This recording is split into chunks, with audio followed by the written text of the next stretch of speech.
Welcome to our third and final day of the 6th International Conference of the National Evaluation Capacities. Our first plenary today is titled Architecture for Evaluation Effectiveness. This session will examine the rapidly growing evaluation profession and will also present the independent evaluation function of UNDP, along with sharing experiences and opportunities along with challenges in strengthening the evaluation architecture in the countries of this session's speakers. Let me introduce our moderator, Mr. Marco Segone, Director of the Evaluation Office at the United Nations, Fund Population, and he's also the former chair of the evaluation group. Also, we do have our keynote speaker, Mr. Indra Naidu, Director of the Independent Evaluation Office at the UNDP and Vice Chair of the United Nations Evaluation Group.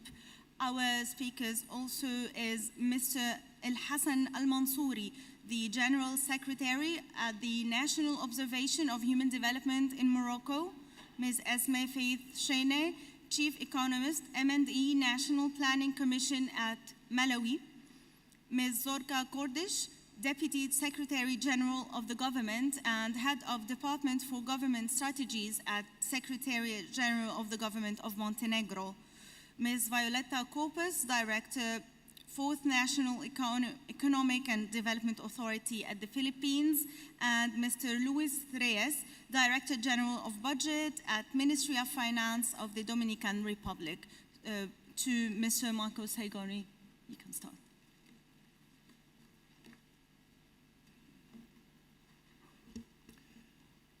Dear friends and colleagues, ladies and gentlemen, good morning to everybody.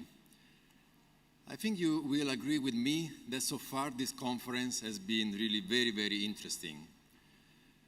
We saw why leaving no one behind is so important.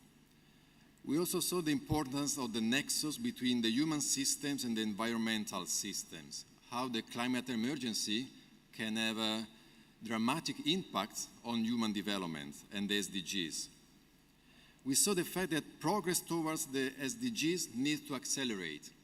And this is why early next year, the United Nations will declare the next decade as the decade for the acceleration towards the achievements of the SDGs. We also saw how evaluation in general and equity focused and gender responsive evaluation in specific can support the acceleration of the SDGs. And we saw that this can be played only if evaluation criteria are used in the right manner, and if multi-stakeholder partnership that brings together government, civil society, evaluation networks, multilateral organizations, academia, parliamentarians, and young people are put in place. So I think that by today we all agree that evaluation can and should be transformational. But the big question is how to make sure that this inspirational goal of having evaluation really to be an agent of change is actually put in practice. And this is what we are going to talk about today. Today we will explore the importance of having a strong architecture for the evaluation function. Because the architecture for the evaluation function is very important because it gives clear purpose, clear principle, clear roles and responsibilities of the different stakeholders, and even the target for investment in the evaluation function. So we will start our panel today with Indra Naidu, who all of you already know by now, so the Director of the Independent Evaluation Office of UNDP and the Vice Chair of the UN Evaluation Group, that is the network that brings together the evaluation offices of 48 different UN agencies. Indran will present the architecture of the evaluation function at UNDP. In many ways, the UNDP evaluation architecture is considered, if I may use the term, a golden standard, or is considered really a very good practice where several UN agencies are inspiring to achieve. Talking with Indran, he was telling me that it has been a 25 years journey to arrive to this situation. But being familiar with UNDP, I know that in the last few years there has been a dramatic acceleration in strengthening the architecture of the evaluation function and UNDP. And this has been thanks to the leadership of Indran. So after Indra's presentation, we will have a distinguished panel who will tackle mainly 2 rounds of questions. The first question will be how the evaluation architecture looks like in your own countries. So how is the function protected? Who decides what to evaluate? How evaluation is resourced? And how evaluation is used? And each of the panelists will have only about 4 minutes to tackle this first round of questions. Then we will have a second round of questions. And mainly is really if you can focus and tell us what has been the 2 key achievements in your own country when it comes to the architecture of evaluation, and the 2 key challenges, and how you address these challenges. Because it's very important that we are talking about the real world. So it's very important that we talk about the successes, but also the challenges and how we deal with them. And after that, we will open for the question and answer and the dialogue with the audience. So without further ado, I would like to invite Indra Naidu, the Director of the Independent Evaluation Office, to deliver the keynote speech. Please Indran.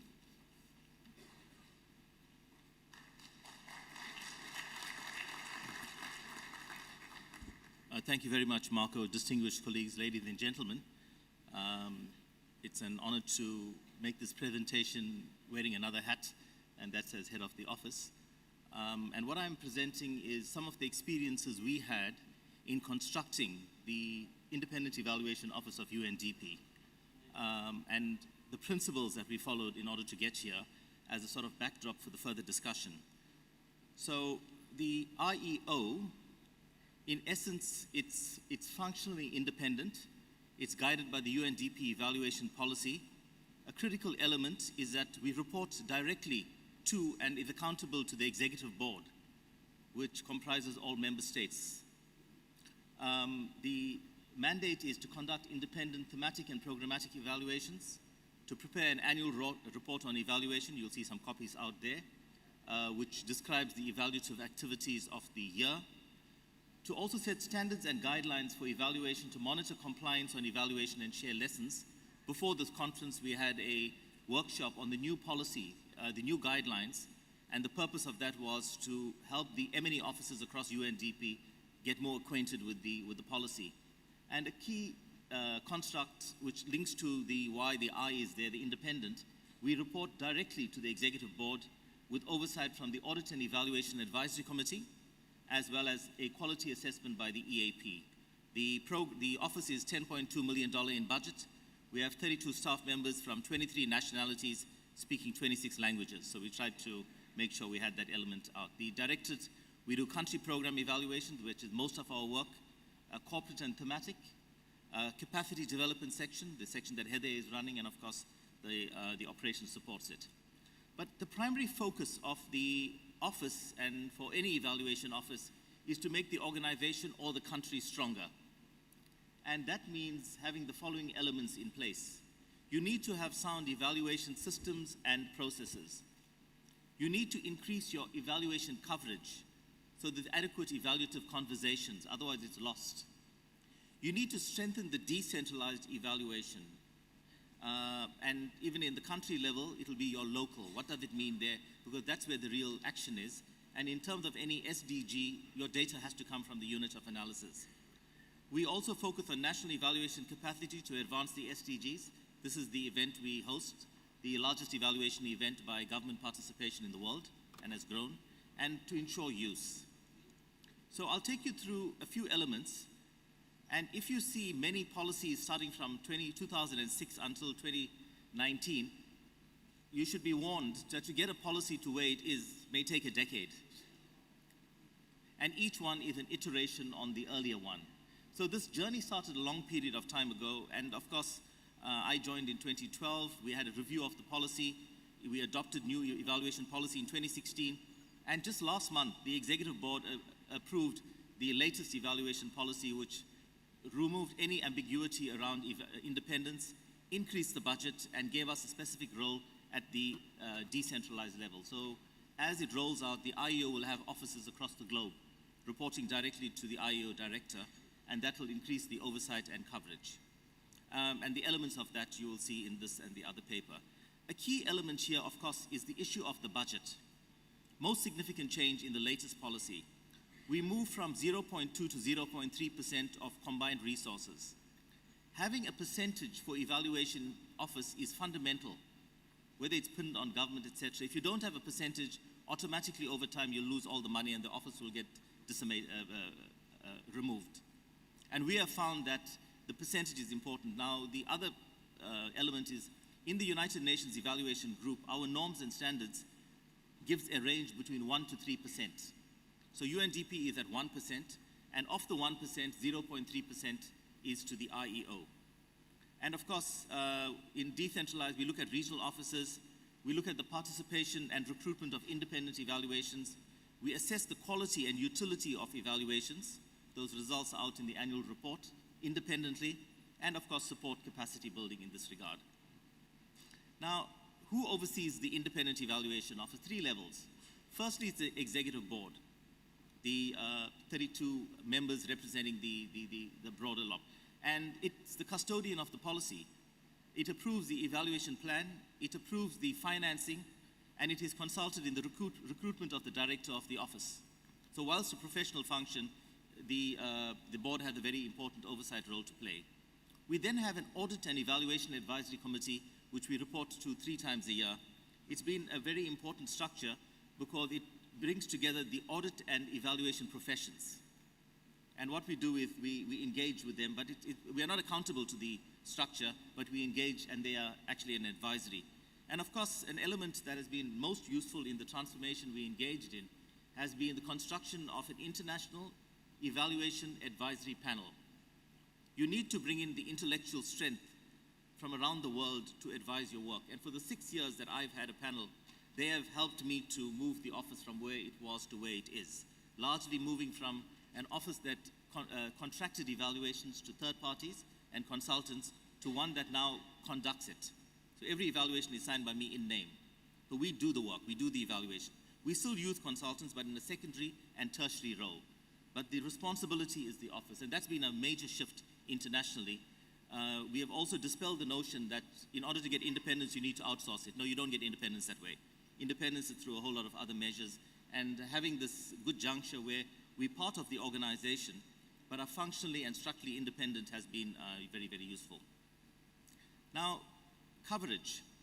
We work around the world.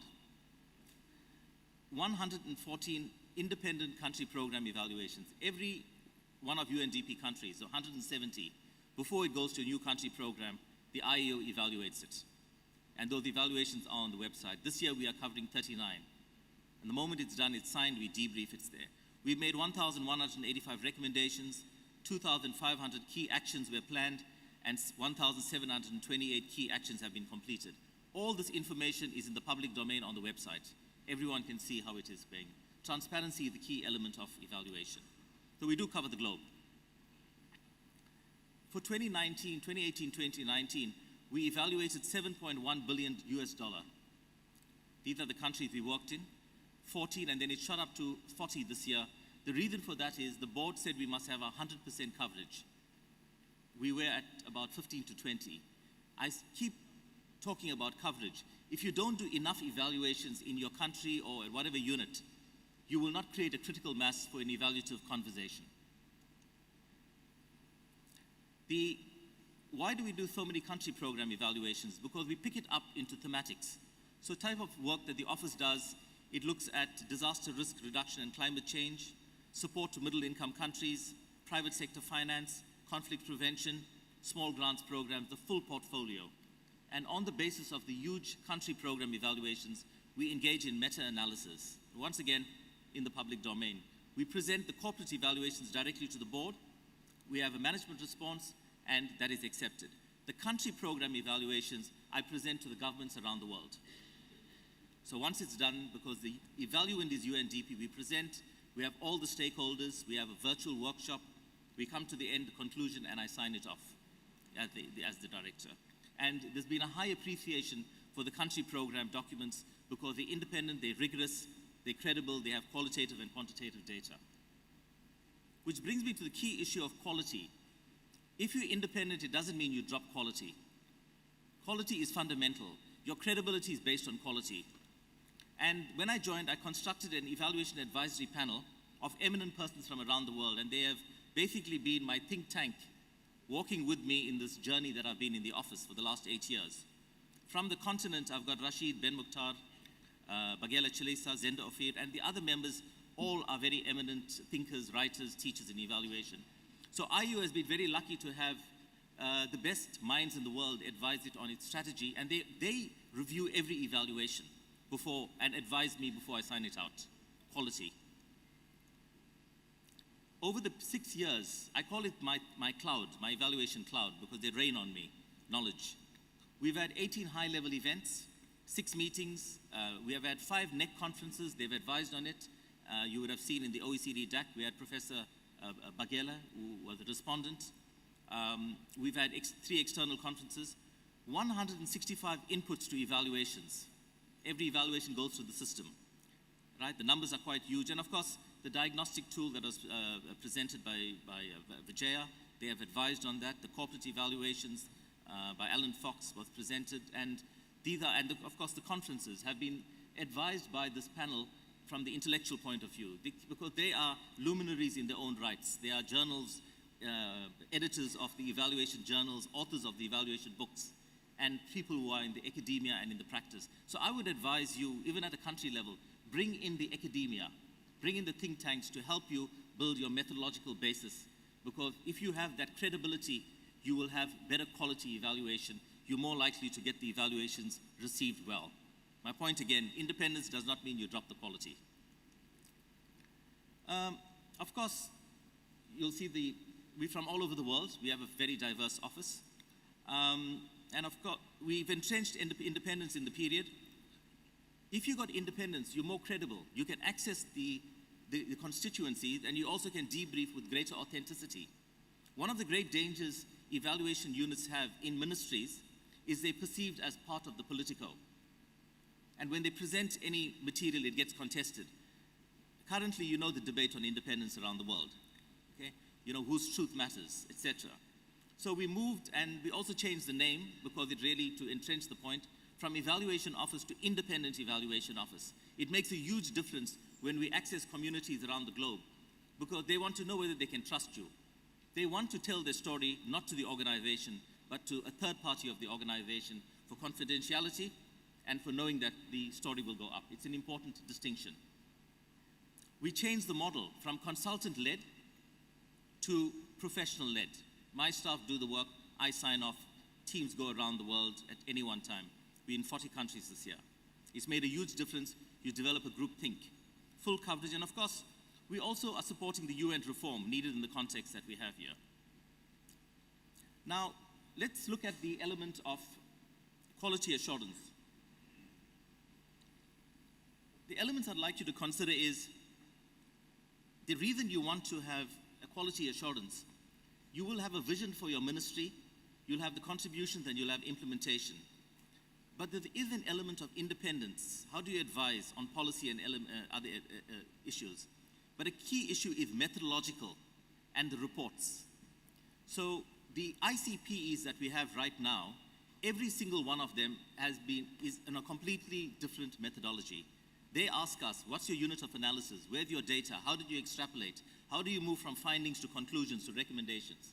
Their job is to be critical. They are not consultants to me. They serve me, the director's advisory. Right? So it's important to really get and bring in the academia, the civil society, all the think tanks that you can get to help us in our work. We don't have all the answers. And of course, that has really helped to advance significantly. I see a lot of M&E officers from the regions are still here. After 10 years, we replaced the yellow handbook with the new guidelines. It's on the website translated in all languages. And the administrator and I jointly launched it. The idea of the guidelines is really to help people, we've got it in different sections, help the evaluators, the M&E officers, conduct better evaluation, to know how it functions, how it works, what's the roles and responsibilities, and how to do the assessments. You need to invest in your evaluators, whether they're M&E or E. If you don't, they will not be at cutting edge in terms of the work. So we have just completed around the globe now this training. Feel free to download the guidelines. They're in all the languages, they're interactive. And our whole purpose is not just to produce evaluations. You need to build the basis. And a lot of investment we have done on the professional dimension in this regard. Communication. Your thick reports are highly unlikely to be read. You need to have the main report and you need to customize it. We're in the era of social media. So for a report, we have videos, infographics, visualizations, newsletters. It doesn't mean you have a less credible report. You need to make your messages into bite sizes. When we debrief in countries, we debrief in the language of the country, my office. Right? It's an issue of accessibility, it's an issue of respect. But over and above that, when we talk about the outreach and products, we've invested a lot in communication. So you'll see the references in my PowerPoint. The whole field of brain science. When you are presenting evaluative results, you cause tension. People get nervous. And there are skills and techniques that you need to have, and we have invested in that in IEO, on how to communicate in a way that the evaluand, the subject of evaluation, does not feel in the box, they do not feel defensive, and that you almost co-create so that they feel part of it, not compromising your messaging. And it is a journey, it's not easy, it can be quite difficult to have resources in here. So I've also trained my staff, apart from methodology on that, on how to communicate with greater empathy and in a much more sophisticated way, because research had indicated that adults in particular do not like to be assessed. Right, if you think about it in your school days, you know, they don't take kindly to it. And especially if you're high up in the hierarchy, you tend to get a bit, it has to be done. We have to shake up the waters. But the way you couch, the way you frame, as best you can, do so. It will not solve all the problems, but it will assist in some regard. So I've included here a rich set of resources, links, etc., of the work that the office has done, also in terms of multimedia. And please, feel free to give us whatever feedback. It's been a pleasure to fully transform the office from where it was, because we really believe evaluation makes a difference. A better UN evaluative function is a better world. Thank you for your attention.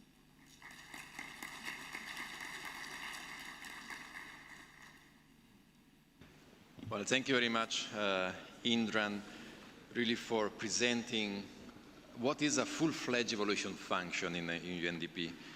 And I particularly appreciate the fact that you make very clear that the ultimate goal of the evaluation function in UNDP is to make UNDP stronger. And to do that, credibility and trust is very important, and independence is very important.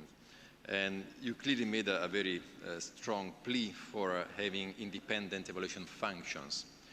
I always say that evaluation functions should be the critical friends.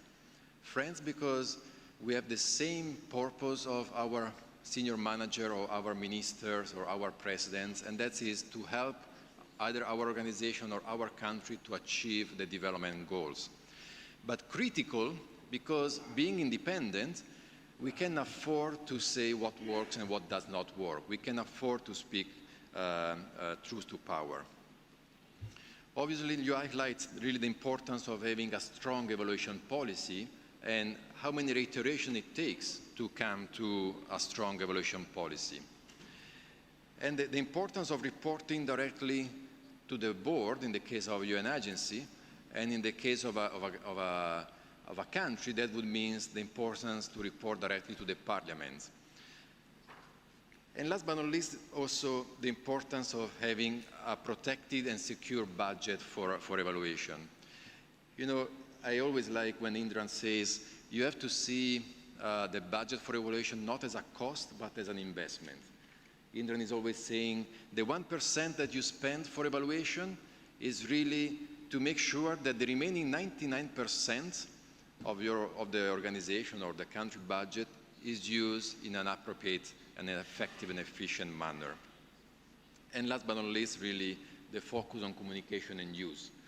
I mean, the Evaluation Office of UNDP really did tremendous efforts to become much better in communicating. And I have to say, with all due respect to all the evaluators, myself first here in the room, we are not so good in communicating. We really have to improve, because if we want policymakers to really use the evidence produced by evaluation, we really have to become much better in communicating that evidence. So with this, I would like now to open to the panelists. As I said, we just heard a tremendous experience from a UN agency. And now I think it would be very important to hear from you how the evaluation architecture looks like in your own country. Here we have an example of countries where at the different stage of development of the evaluation function in the country. So how is the evaluation function protected in your country? And really, who decides what to evaluate, how evaluation is researched, and how evaluation is used? So you will have 4 minutes each. I'm going to use the timer, so because I really would like to leave time for question and answer with the audience. So perhaps just for simplicity, we can start from my own right, and we follow this sequence. Good morning, everyone. I am from the Philippines, and it is a great opportunity for me to share with you how we did have our own evaluation policy framework in our country, which is now on its 3rd year. It was a joint issuance by both the Department of Budget and the National Economic Planning Agency, by both secretaries during the past administration, wherein all government programs and projects will be covered by evaluation. It's just that we are now in the infancy stage, and we are actually pilot testing some evaluation studies.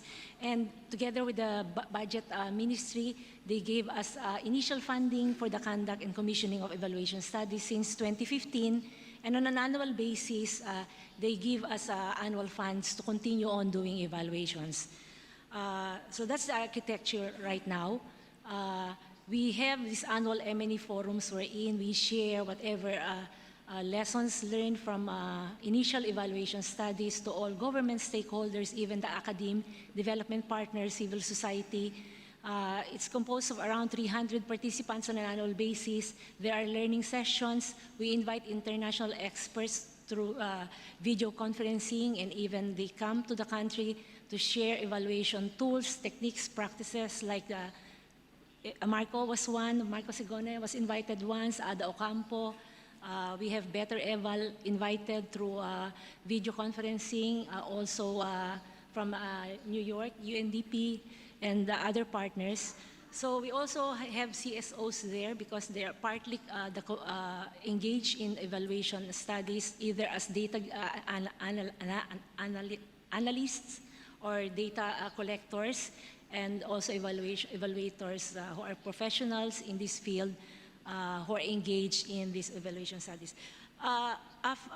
During this forum, we try to learn from each other how we can move the evaluation agenda and promote the evaluation culture in the country. While it is just a policy framework, because in our country, there should be a policy on national evaluation to be an act of Congress. So right now, there are 2 pending bills in the Senate and the lower house to have that evaluation act. It should be the policy. But in the interim, the evaluation framework issued in terms of the joint memo circular by both secretaries of, it works just to pilot test some evaluation studies internally managed by the economic planning body. And we had a partnership towards the end of December 2017 with UNDP, because we are saying UNDP is the golden standard, and UNDP provided us a full force PMO because we had funds, and there was an arrangement to use these funds for these purposes. We identified 6 to 8 evaluation studies that is aligned with both the Philippine development goals, results, outcomes, and also with the SDGs. So right now we have completed 4 SDG aligned studies in anti-corruption and governance. That's because we have an act at the policy level, that's the Anti-Red Tape Act. It was a Congress, it was a law. So we have to review how far we are implementing this law and what are the gaps we have to address to improve also service delivery, frontline service delivery by our government agencies. That was completed, and of course the other one, we have the early childhood care development, the ECCD. We have also completed the National Nutrition Program. All of these are thematic evaluations at the policy level, and we draw from the expertise of UNDP. We follow all the processes from evaluability assessments, structuring the evaluation questions, studying the theories of change, and also along the lines of having all stakeholders participate, we bring them all through all the processes. So it's continuing right now. Thank you very much. We can just move to Mr. Merci, Monsieur le Président. Grandes félicitations à notre ami Naidoo pour son excellente présentation. Et je tiens à remercier aussi le gouvernement égyptien qui nous a accueillis dans son merveilleux pays. Je m'appelle Hassan El-Mansouri et je suis venu du Maroc et je représente l'Observatoire national du développement humain. Cet observatoire a été créé à un moment précis. C'est un moment où on est revenu sur 50 années de développement au Maroc. Et ce qui était derrière tout ça, c'était l'interpellation du rapport des Nations Unies sur le développement humain, car on était toujours classé parmi les derniers, pratiquement. Et quand on fait l'analyse de ce qu'on a fait au Maroc, on constate qu'on a beaucoup de programmes, beaucoup d'actions. Il y a un problème je crois, de traduction. So the organizer, it looks like there is a problem with the translation. No, it's okay. It's not working, the translation. Ça marche? No translation. So can you, perhaps if it's okay with you, we just move to the next one who speaks in English, and then we come back to you when the translation will. So meanwhile, please, if you can try to arrange the technical problem with the translation.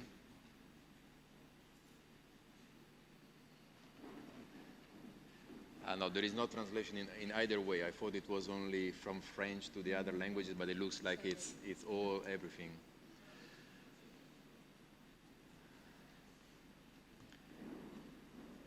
So can you try to see what's wrong?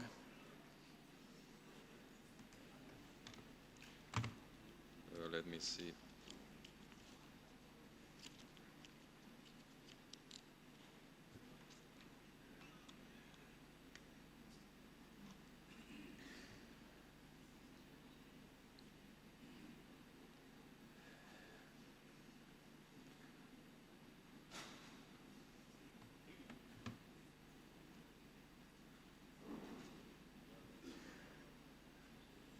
Okay, can you confirm if it's working now?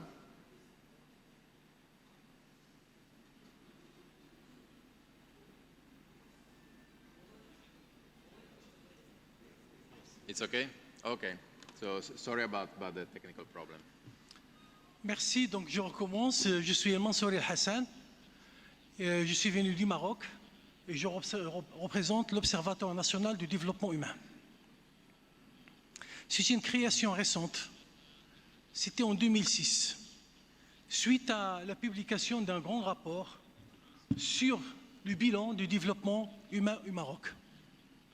Et ce rapport a été demandé par le roi du Maroc parce qu'il a constaté qu'on a énormément de programmes, des actions et des stratégies de développement humain, mais selon le rapport des Nations Unies, on était toujours mal classés. Alors il a demandé à une centaine d'experts marocains les 100 experts sont exclusivement marocains, de faire un état des lieux et de faire une évaluation et de faire des recommandations au niveau du Maroc. En fait, après pratiquement une année de travail, l'évaluation elle a montré que le Maroc elle a fait beaucoup de progrès, et heureusement qu'il y avait des programmes, etc. Mais ces programmes n'ont jamais été évalués. On ne sait pas quel programme a réussi et quel programme n'a pas réussi. Et parmi les recommandations, c'est la création des structures d'évaluation des politiques et des programmes de développement humain. Donc il a ordonné la création de l'Observatoire national du développement humain, qui est composé d'un conseil de 24 personnes choisies et nommées par le roi, qui représente et la communauté scientifique, le monde professionnel, mais aussi les ONG et l'administration marocaine. Et à côté, il y a une équipe, j'allais dire opérationnelle, qui travaille, qui offre le technique au niveau du Maroc. Et depuis notre commencement, il y avait le grand problème, c'est qu'au niveau du Maroc, il n'y avait aucun diplôme universitaire sur l'évaluation au Maroc. Donc la première question, le premier problème à régler, c'était le renforcement des capacités. Et heureusement qu'on avait les agences des Nations Unies qui nous ont accompagnés depuis le départ pour le renforcement des capacités. La deuxième chose, c'est définir les missions de l'ONDH. C'est une structure indépendante qui n'est pas dans l'exécutif, qui n'est pas dans le gouvernement, qui est attachée au chef de gouvernement spécialement pour le budget, mais le programme et les évaluations sont conduits par les membres de conseil et par l'équipe technique de l'ONDH. Notre mission, c'est essentiellement faire un système d'information sur le développement humain au niveau du Maroc. Et on a terminé ce travail après pratiquement 4 ou 5 années de travail avec l'appui de plusieurs agences des Nations Unies au Maroc, et je tiens à les remercier. C'est le PNUD, c'est l'UNIFAM, c'est la FAO, c'est l'OMS, c'est le FNIAP, c'est l'UNICEF, etc., qui nous ont accompagnés depuis le départ, et c'était un travail fastidieux parce que c'est activité après activité territoriale, géoréférenciée au niveau du Maroc, et qui nous donne une vision sur les déficits en matière de développement humain au niveau du Maroc. Et c'est la carte de pauvreté au niveau du Maroc. La deuxième mission, c'est d'établir un rapport sur le développement humain. Et ce rapport, on doit le présenter à Sa Majesté, mais aussi au chef de gouvernement, et il doit être restitué à l'ensemble des acteurs, il doit faire débat au niveau du Maroc. Et depuis 2006, on a publié au moins 14-15 rapports aujourd'hui, sur plusieurs thèmes, aussi bien sur l'éducation que sur la santé, que sur le mariage précoce, que sur le RAMED, c'est-à-dire la couverture médicale pour la population la plus pauvre et vulnérable, etc. Vous pouvez regarder dans notre site ONDH, il y a l'ensemble de ces activités. La deuxième chose, c'est vrai, c'est bien d'avoir une équipe opérationnelle au sein de l'ONDH, c'est bien d'avoir les membres de conseil, mais on n'a pas tous les spécialistes de l'évaluation au sein de l'ONDH. On a fait un choix stratégique au niveau du Maroc, c'est qu'on a passé des conventions avec l'ensemble des universités du Maroc. Et parmi nous, aujourd'hui, il y a au moins 2 représentants des universités du Maroc, et je tiens à les remercier parce qu'ils travaillent avec nous, et ils travaillent sur l'évaluation territoriale de développement humain au niveau du Maroc. Aujourd'hui, on a pratiquement plusieurs équipes sur le terrain, et on a plusieurs groupes, mais on a réussi aussi, avec la communauté scientifique, à créer aussi des masters en matière de développement humain. On a au moins 2 universités, etc. Alors, tous les rapports sont restitués, ils font débat, et tout le monde était impliqué dans ce processus, mais on a choisi sciemment l'espace universitaire parce que c'est le plus crédible, c'est le plus neutre, et c'est là qu'on fait la restitution de nos activités. Aujourd'hui, il y a certainement quelques... Je m'excuse, je prends uniquement quelques secondes pour revenir sur quelques recommandations, quelques défis.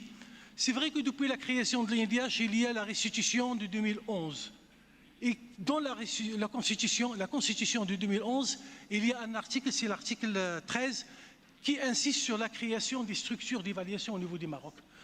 On a aujourd'hui la Cour des comptes, qui a une mission de contrôle, mais aussi d'évaluation, mais on a des structures d'évaluation à caractère consultatif, comme le Conseil économique et social et l'environnement, il y a le Conseil national de droits de l'homme, mais on a aussi l'ONDH et d'autres structures qui sont en cours. Mais le plus important aujourd'hui, c'est de trouver une loi qui va essayer de trouver un certain nombre de convergences et de coordination entre l'ensemble de ces structures. La deuxième chose, c'est le renforcement des capacités humaines. Chaque évaluation, ça demande un certain nombre de spécialistes et c'est ça le grand défi au niveau de notre pays. Ce n'est pas avec un seul kit qu'on peut faire l'évaluation chaque fois de chaque action et chaque programme. Il y a aussi l'accompagnement pour la mise en œuvre des systèmes d'information au niveau territorial, surtout qu'au Maroc, on est dans un mouvement aujourd'hui de régionalisation avancée. Donc on a besoin des systèmes d'information territorialisés pour chaque région au niveau du Maroc. Mais il y a aussi la mobilisation financière et surtout avec les ODD. C'est vrai qu'il y a un grand débat, je peux peut-être revenir dans le second round, mais tout ce qui est demandé aujourd'hui au niveau national, et ça a déjà commencé avec quelques agences des Nations Unies, c'est de créer un espace de coordination entre l'ensemble des structures d'évaluation. Et merci. Thank you very much. And I know there is much to say about the experience of Morocco, so it's very difficult to keep the time. So let's move to the experience of Montenegro. Good morning, ladies and gentlemen. First of all, I have to really emphasize that I'm really delighted to be part of this panel, of this tremendous exchange of experience and knowledge. So a big thank you to the organizers, Independent Evaluation Office, and our wonderful hosts in this wonderful country. It's a pleasure and opportunity to represent a small country such as Montenegro. It is indeed a Mediterranean gem, a small country in the Adriatic Sea that only recently regained the independence, only in 206, and we are really rebuilding our institutions, our planning system, and this is why I was actually attracted to the title of this session, saying architecture of evaluation systems, meaning that we actually are building something, and this is exactly what we do in Montenegro.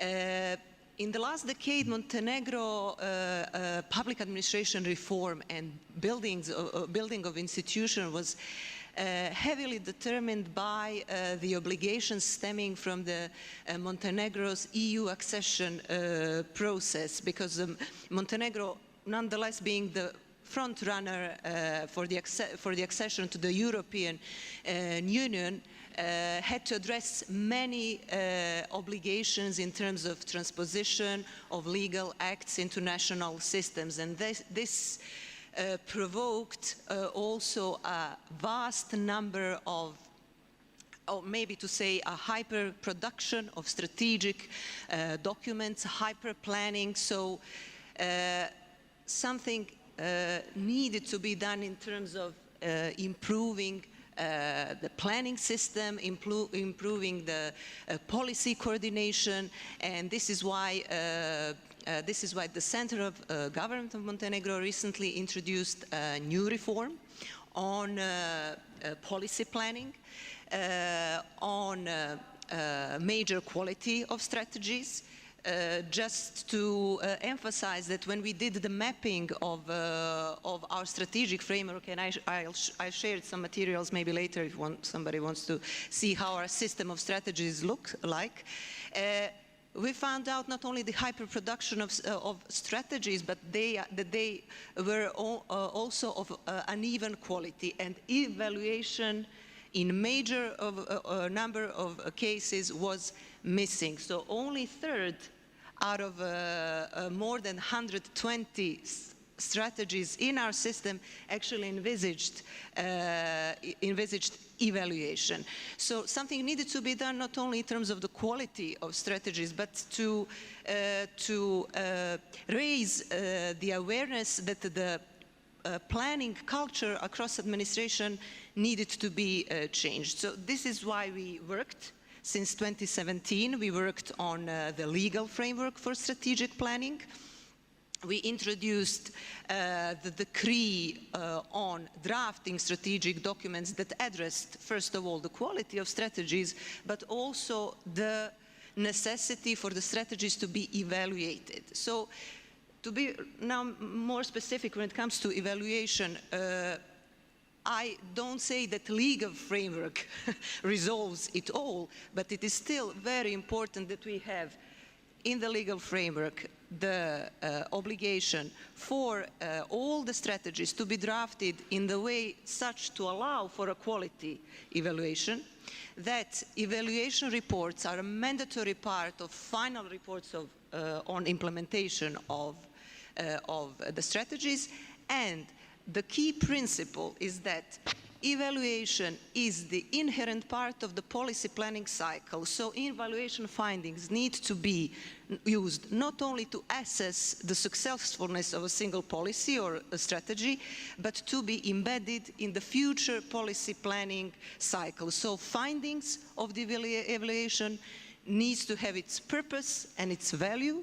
First of all, for the ministries who are owners of strategies, but also for center of government, for Secretariat General to oversight, to have this oversight role that the extent of the successfulness of specific policies and strategies is indeed taken aboard, first of all, by those who implement the strategies, but of course, the wider public, and the citizens in the end as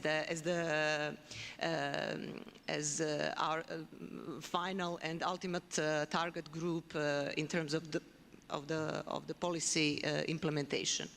I hope I was I like talking, but that's all for now. So thank you. Thank you very much. So, and last but not least, let's move to Malawi. Thank you so much. Good morning, everyone. I'm so grateful to be here and also to be part of the panel. It's a privilege that coming from the southern region of Malawi, or southern region of Africa, you are also able to present what we have and what we have been doing in terms of evaluation.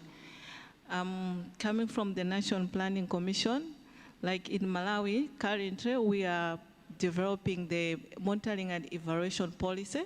And today there is a meeting now that is for validation of the M&E policy that outlines the roles and responsibilities of different stakeholders. But not apart from that, we also have the National Development Strategy that was developed in 2017 after the SDGs. And in the National Development Strategy, there is a monitoring and evaluation result framework. And the result framework, it has integrated sustainable development goals. There are 77 out of 230, representing 33% of the sustainable development goals that are being tracked. The National Development Strategy is starting from 2017 to 2022. And we conduct the annual reviews each and every year. The annual reviews, they give us a picture of how we are performing in terms of the sustainable development goals, but also in terms of the key priority areas of the national agenda. And through these evaluations, the reports are produced annually and they are shared to all the stakeholders. But another interesting part is the tool that we use to evaluate the national reports. The tool is developed in consultation with several stakeholders. They also have a part where we see the contribution of the CSOs, the development partners, and the government in terms of the national budgets and also the development contribution that is there. But with these reviews, we face also challenges in terms of data coordination, because we have got several players that are producing the data, they are contributing towards the national agenda and also the sustainable development goals. But currently, as we see that last year that there was a problem in terms of data coordination from several sectors, we revamped the sector working groups. recently we had a meeting with the sector working group coming from government.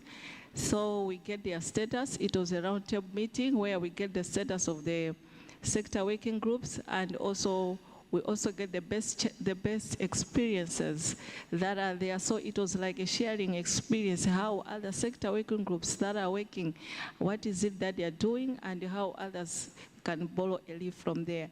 So resources are scarce, but we learned that if we come up with joint sector strategies together with the development partners and all these key stakeholders together, and then we define the roadmap and the roles that are supposed to be done.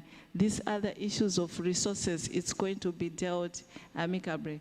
And because the sector working groups, they are also led by government and also non-state actors. We had another meeting with the co-chairs who are coming from the non-state actors.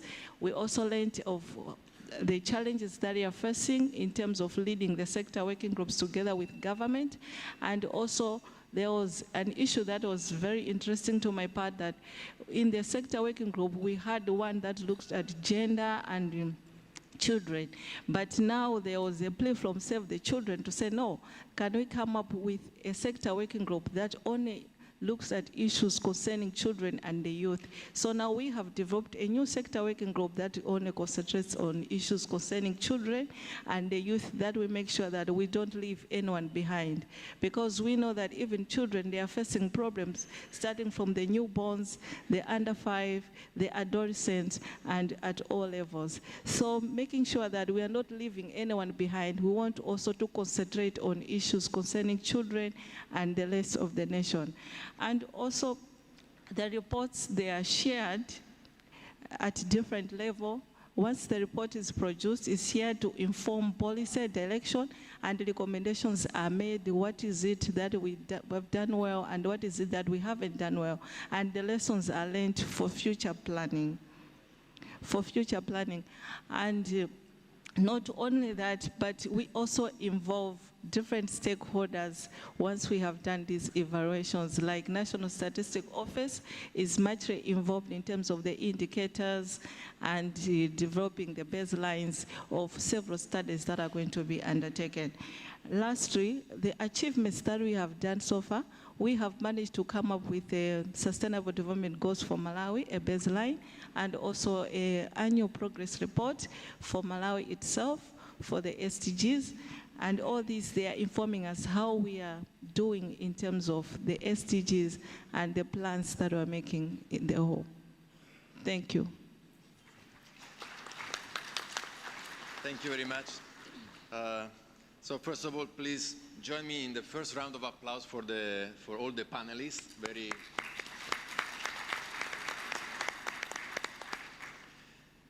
I think it has been a very interesting panel, because we hear from very different countries in different contexts, and therefore with different experiences and strategies. So now in the next 20 minutes, I would like to open up for a question and answer from the floor. I hope that there will be somebody with the mics, yes. So if you can please keep short your intervention or questions, and if you can please briefly introduce yourself so that we know who you are, and then pose your question. If it's a question specifically for one panelist, just say it. Otherwise, it can be a general question or even comments for the entire panel. So who goes first? So we have one here, and then there.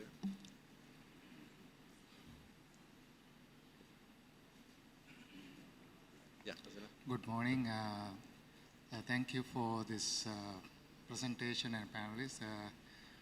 Thank you, Indran, for the great presentation about UNDP architecture for evaluation. I think So introduce yourself. My name is Asela Kalugampiti. I'm from Sri Lanka. I think many countries face the challenge of having evaluators who are competent to do quality evaluations. Now that UNDP is doing so many evaluations, I want to ask you how you manage that challenge, one thing, and also how UNDP is addressing individual capacities of evaluators, so leading to good quality evaluations, so UNDP can also be benefited. Thank you. Thank you very much for the brevity. So we have the lady over there, and then the man here in the table. But first, the lady over there, please introduce yourself. Thank you so much. I am Sabila from Ethiopia Evaluation Association. First of all, I would like to thank all the panelists and the presenter for your clear presentation and discussion. My question goes to Ms. Zorka from Montenegro. I would like first to express my to compliment you on your clear discussion, and you made very much interesting statement for me. You said evaluation finding need to be used. That's very clear. But in practice, because I find it difficult always to do this, how do you assure that in practice? That's my first question. And the other thing is, what is the responsible body as a nation that's responsible for following the evaluation finding to be implemented? And please share us the learnings and the challenges you faced in your country. Thank you so much. Thank you. So over here. صلاح كابش وزارة النقل.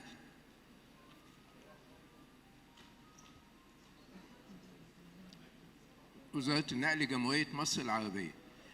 سؤالي هو في مثلا دولة زي مصر ازاي نعمل نخلي القطاع الخاص هو اللي ممكن يشارك معنا كأحد المساهمين في عمليات التقييم دي، وهل يبقى يشيل المسؤولية كلها ولا مشاركة مع القطاع الحكومي، ومين اللي عليه إعلان النتائج في الآخر؟ المهم يعني أنا عايز بس نقط البداية ومين اللي ممكن يساهم في أعمال التقييم، وخاصة إن احنا ممكن نستفيد من القطاع الخاص أكتر من كده. شكرا.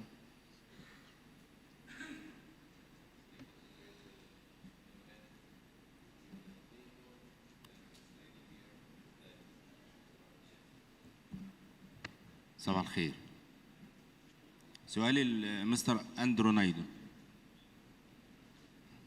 ايه هو دور مكتب التقييم المستقل في مساعدة بعض الدول اللي ملهاش خبرات سابقة في مجال التقييم؟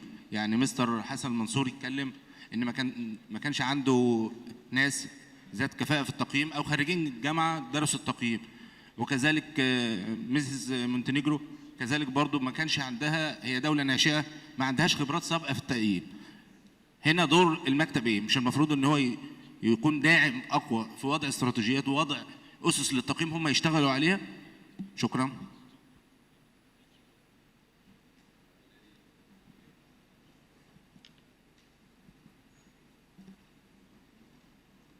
Good morning. My name is Shireen Hamid. I am a member of Eval Jordan, and I'm a dean of a community college in Amman. Thank you for the panelists and for the moderator. Actually, my question is for Ms.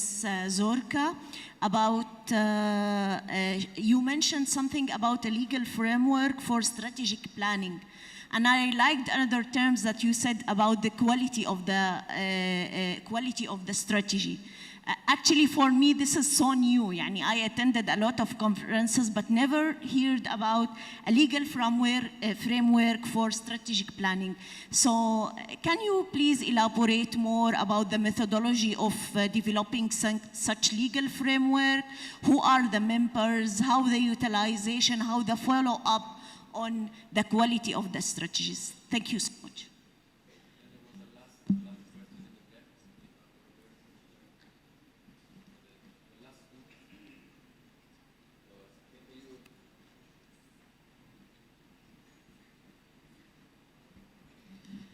Bonjour à toutes et à tous.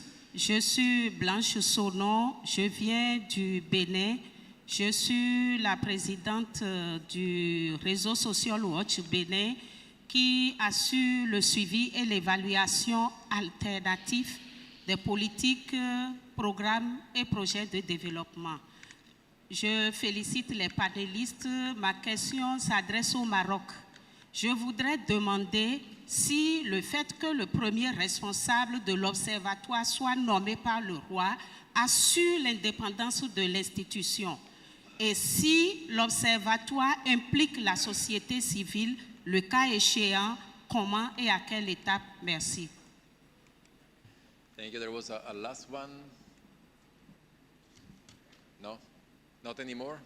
Okay. Okay, so we can go back to the panel. This time we can start with Malawi and then moving this direction.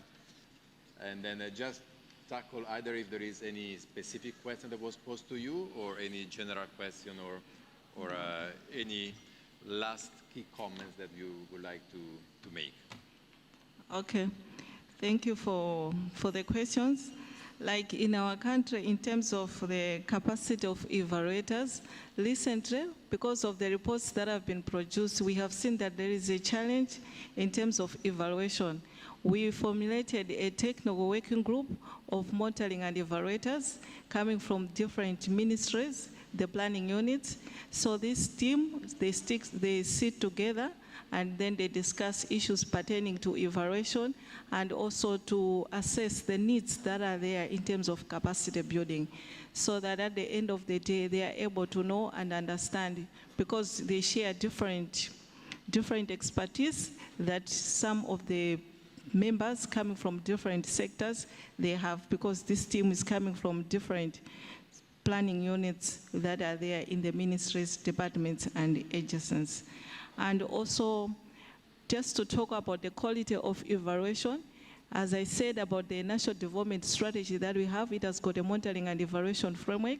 This was developed even in consultation with the National Statistics Office, because we trust that they are there to assist in quality assurance of the data and also to define the terms and conditions of the data, to define how the data is going to be collected, the methodologies that is going to be used, because some of the data, they involve the surveys, and these surveys, they are done maybe in a gap of a year or two, and then once we are indulging ourselves in an evaluation exercise, we make sure that National Statistics Office is part of the team to develop such kind of evaluation.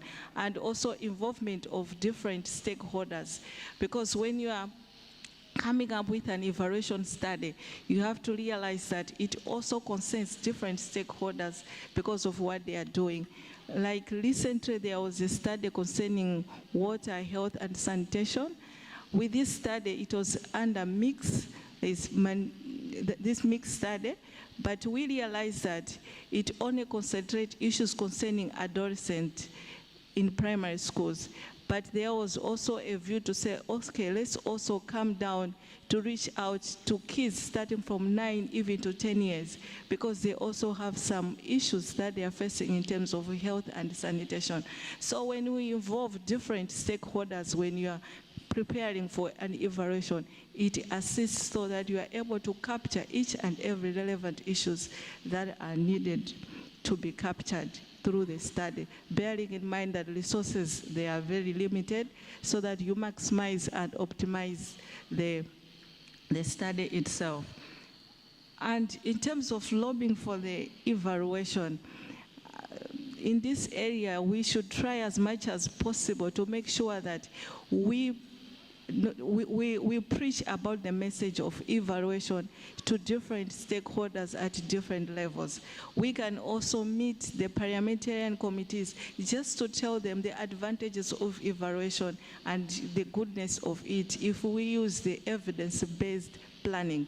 Because what we want is to use the evaluation findings for evidence, so that we plan according to the needs that people are facing, not just thinking of this is the program that we want, but it gives us the direction and the guidance of what we can do. So it's better we sell the issue of evaluation at all levels and make sure that we discuss these issues in an amicable manner, not a way that government is going to buy it, not the stakeholder, no pointing fingers, but making sure that the collaboration, it's very cordial, and the dialogue that we have is very positive. Okay. And yeah. Yeah. Yeah. Thank you very much, Montenegro.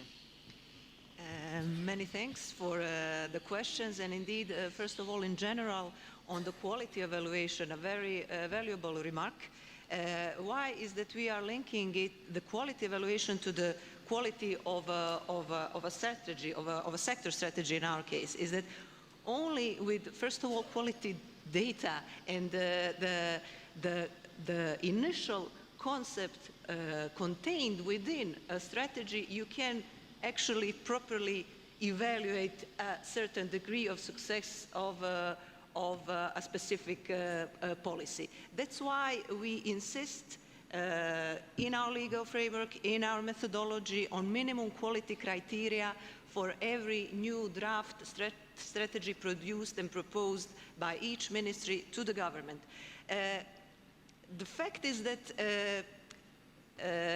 civil servants are not project managers, and strategies are not only projects. So we tried to, with our legal framework and with our methodology, to sharpen the specific goals and objectives of policies, to require from ministries to formulate the extent of their success per each objective of their policy by formulating specific indicators, by providing as much as possible data in their analysis as a part of our strategy, so that when time comes, evaluation actually may be the one of quality.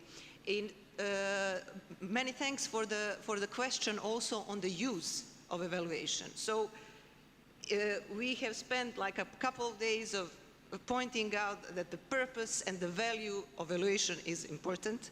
What I said in the beginning, that our processes have been heavily shaped by our accession process to the European Union, is in this specific context that some evaluations, some strategies were evaluated upon demand of the European Commission. This is a valid request for important policies, but the proper use and value of evaluation is within that very ministry who creates a specific policy. And unless there is the awareness of what evaluation actually is about, we will still be at a lower capacity level and always trying to meet somebody else's requirements, whereas in the end it is about how effective a policy is and how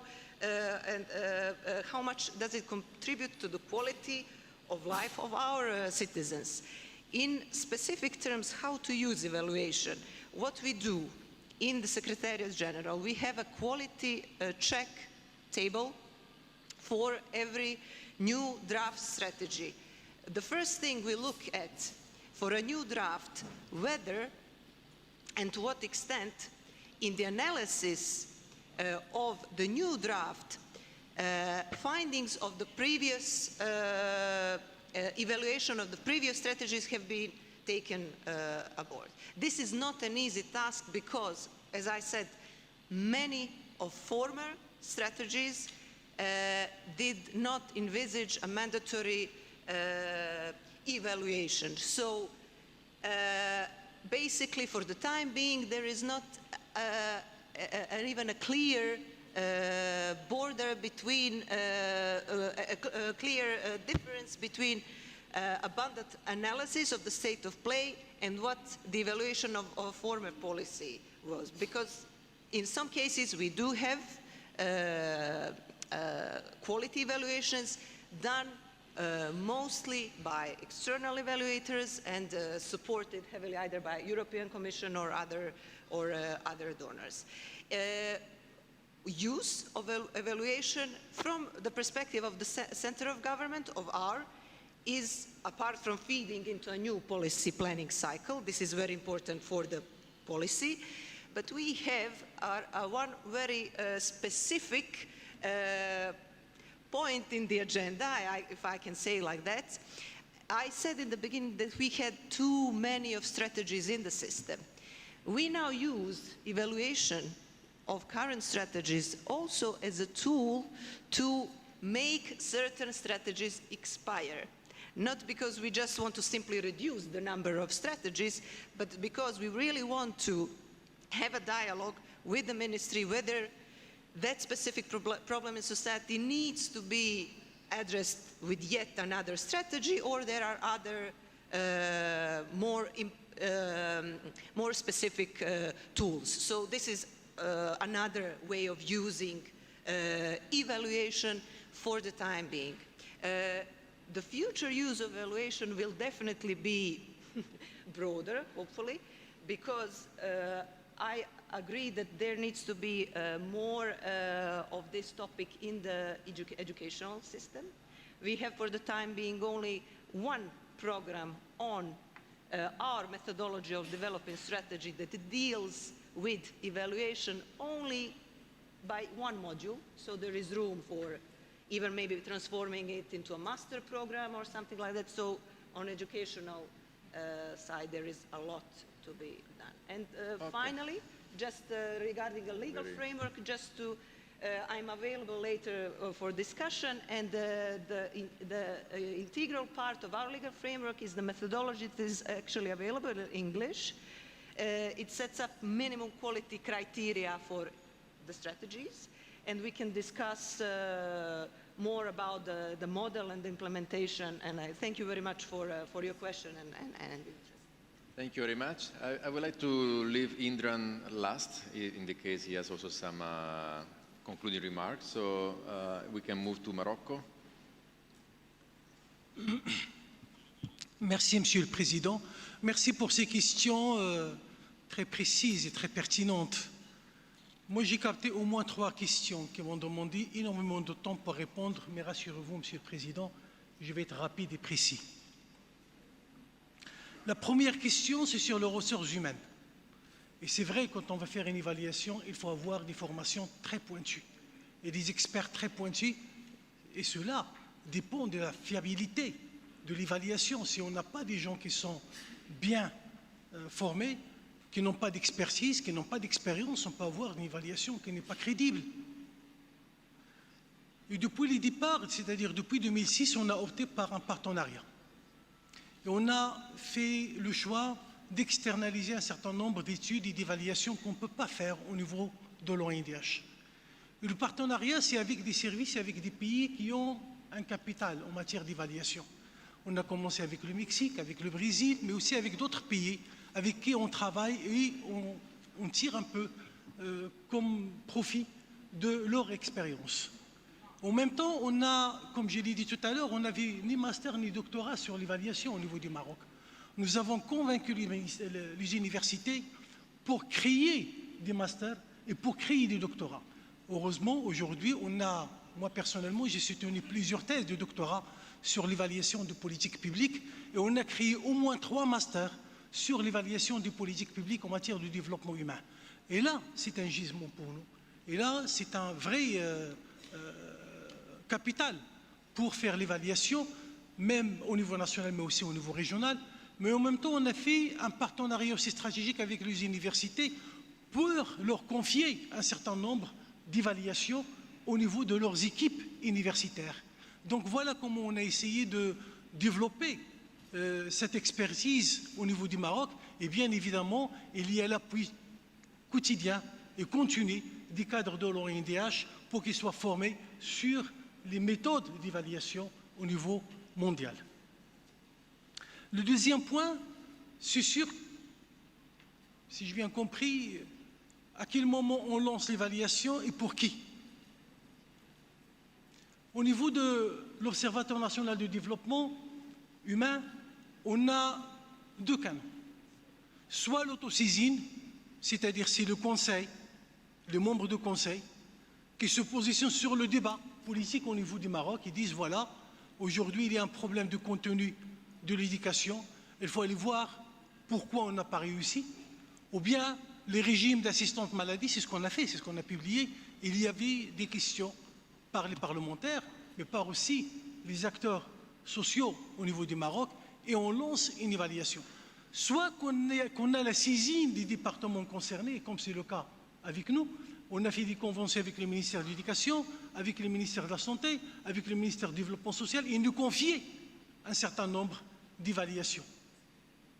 Évidemment, on est indépendant, c'est-à-dire ils ne s'immiscent pas dans notre évaluation et dans nos recommandations, etc. Oui, on est très jaloux de notre indépendance. Et ça, c'est la transition pour le troisième point. Comment on peut assurer notre indépendance et comment elle est conservée et comment elle est protégée. Tout d'abord, on ne dépend pas de l'exécutif au niveau du Maroc. On dépend d'aucun ministère au niveau du Maroc. On est créé par Sa Majesté, le roi. Le roi, ce n'est pas le chef de gouvernement. Mais le chef de gouvernement, il offre une subvention annuelle de pratiquement 27 millions de dirhams, c'est-à-dire 2 millions de dollars annuellement. Mais on a aussi des partenariats pour mobiliser un peu le fonds. Mais croyez-moi, la question aujourd'hui pour nous, ce n'est pas la mobilisation du fonds. C'est comment on peut mobiliser les experts pour travailler avec nous au niveau université, mais au niveau aussi mondial, au niveau international. Et c'est ça la grande question. Tous les programmes menés au sein de l'ONDH ne sont pas imposés par un département ministériel ou par quiconque. C'est un débat au sein de l'ONDH et c'est les membres et l'équipe de l'ONDH qui choisit les thèmes sur lesquels on travaille. Mais bien sûr, on a l'écoute. On ne travaille pas sur n'importe quel thème parce qu'on a envie de le faire, mais on regarde ce qui est comme priorité et comme préoccupation en matière de développement humain au niveau de notre pays. Et c'est pour cela qu'on lance un certain nombre d'évaluations. Merci. And Philippines? I'll try to respond to the first two questions on how to address individual capacities and how evaluation findings used and implemented. So on the first question, it was a realization that we have weak evaluation capacities both at the institutional level, that is the implementing agencies really implementing programs and projects, and at the individual level also, because this was really not part of the system to have M&E units in all of these implementing agencies. Basically, when we have official development assistance, that's where they are being forced to do some form of monitoring and evaluation. So how to address this?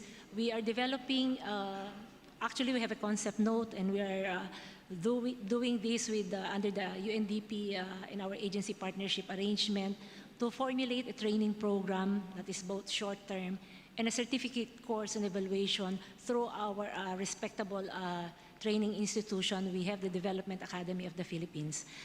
Through experience, in the past 3 years, there had been a clamor for providing training to our agencies. That was immediately after the joint resolution of the Budget Secretary and our own Economic Planning Secretary to do evaluations for all programs and projects by the government. So intermittently, our team have been providing training courses to them on what our results-based management implementation and evaluation does, and also with inputs from international agencies like UNICEF, like UNDP, like 3IE also, who administered clear courses on impact evaluation. So we bring these people on board to teach us say 1 to 2 days training on theories of change formulation, on evaluability assessments, on toolkits of UNDP on how to do evaluations, even how to contract and manage evaluation studies, and of course, towards the end, how to disseminate evaluation findings. You really have to find it in your strategies how to really take advantage of these networks, these resource materials, documents from our development partners on how they do manage, commission, conduct evaluation studies from the design, inception. And what we're doing in our evaluation studies, we engage all the stakeholders from planning. We bring them to a stakeholder consultation, all the possible stakeholders of a program we are evaluating, or maybe a law we are evaluating, so that they will themselves volunteer to shoot the evaluation questions they want to answer, and how will they be using the evaluation findings if those evaluation questions will be answered by the study. So in the end, you will have a good evaluation planning, and of course the TOR formulation will have to be informed by such stakeholder consultations.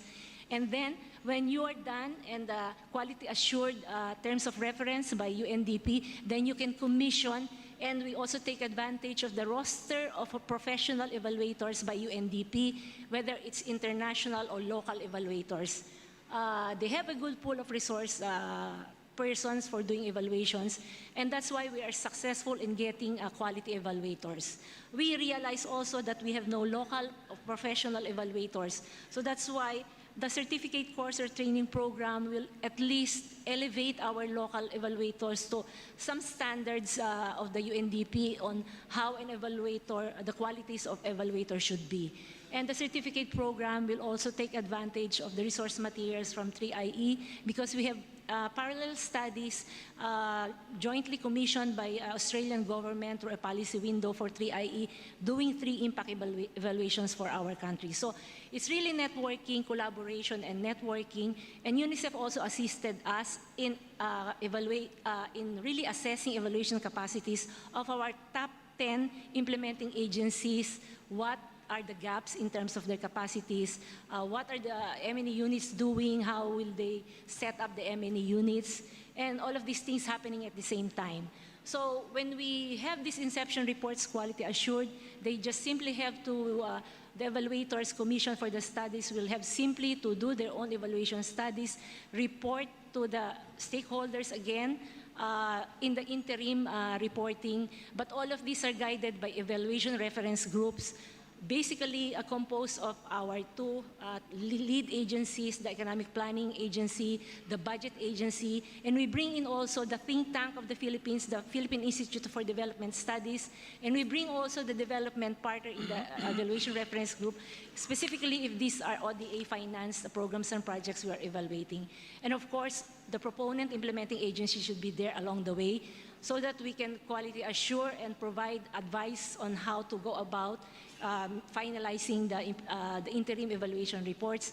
And towards the end, there is going to be communication planning on how to disseminate and use the findings. And of course, we are guided also by UNDP to provide executive summaries, infographics.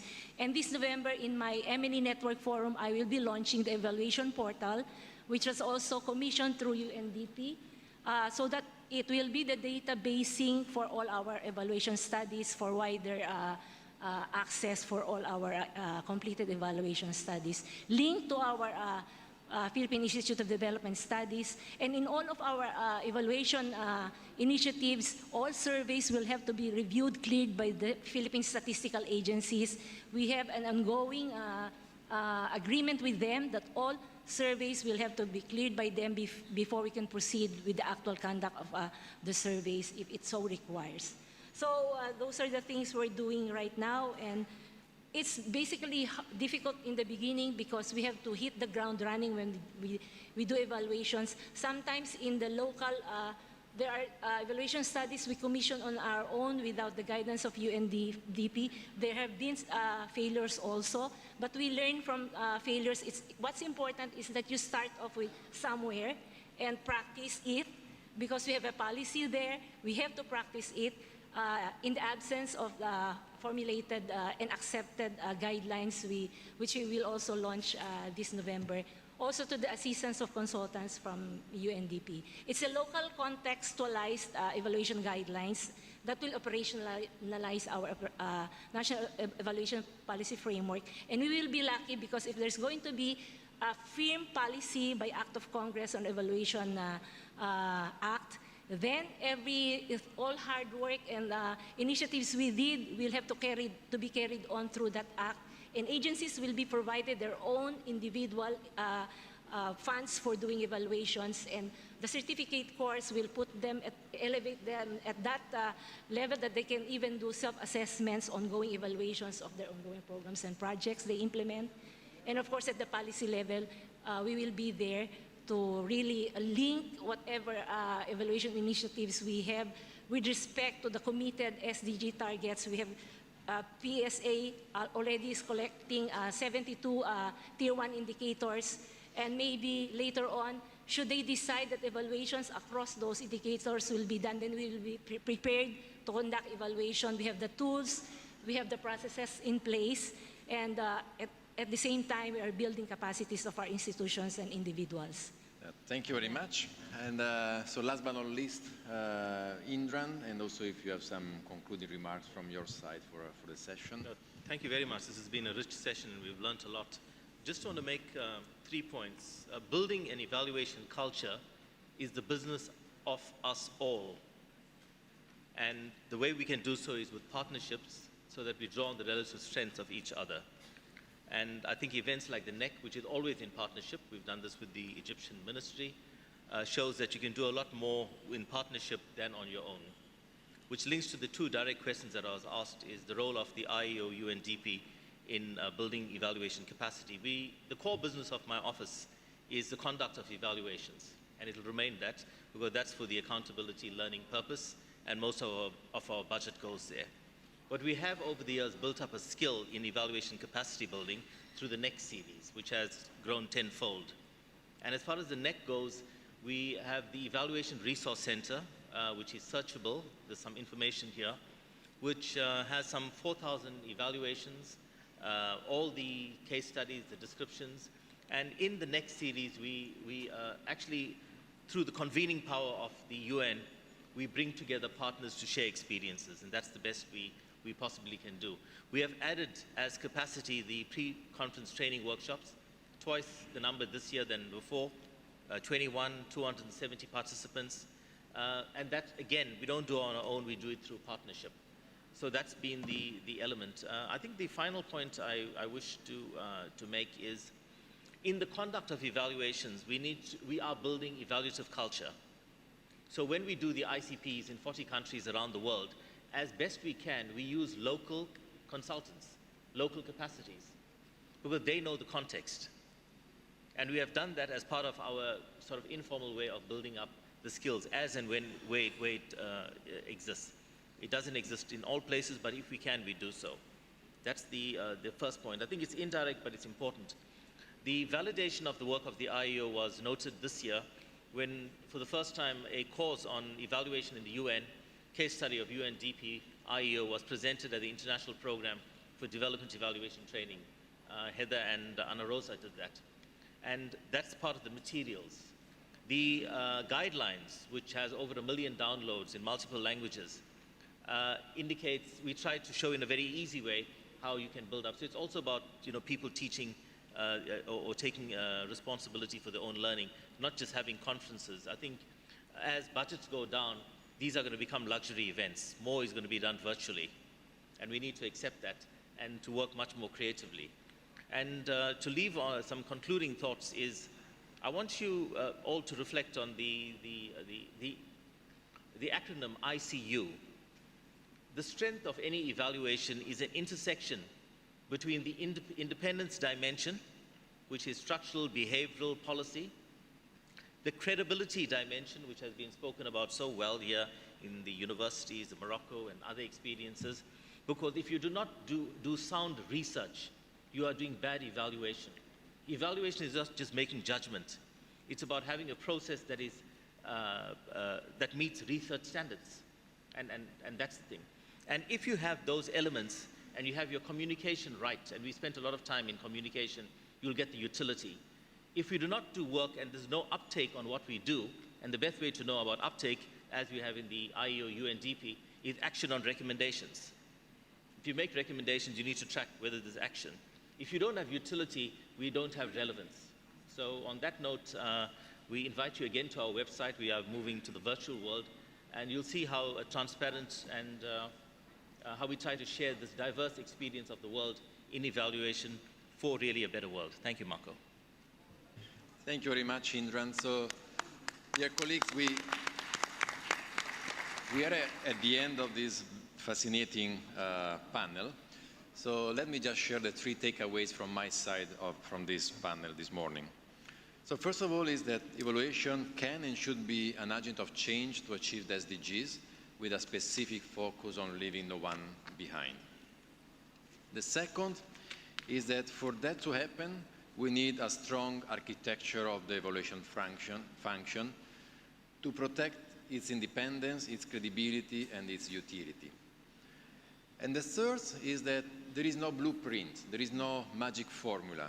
Each country has to find its own way. And always with the support of different stakeholders, and that's the importance of multi-stakeholder partnership, but it's each country that should really find its own way. So with this, let me join for the last round of applause for the panelists. Thank you very much for a great panel.